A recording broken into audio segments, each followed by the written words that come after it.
Hi everyone, in front of me I've got DOOGEE V40 Pro and let me share with you how to reset network preferences on this device.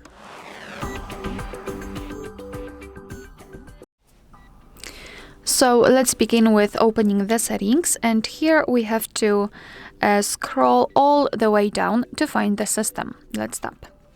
Then let's scroll and find reset options. They should be at the very bottom.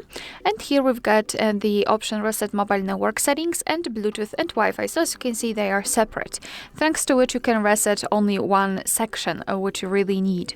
So let me do it. Let me tap on reset Bluetooth and Wi-Fi and tap on reset. Be aware because you cannot undo this action, so be aware about that. And resetting mobile network settings looks pretty similar. Just tap on it, tap on reset settings. Here in this case we have to confirm it with our screen lock if we've got one, and again information that we cannot undo this action, so just tap on reset settings and here we've got the information.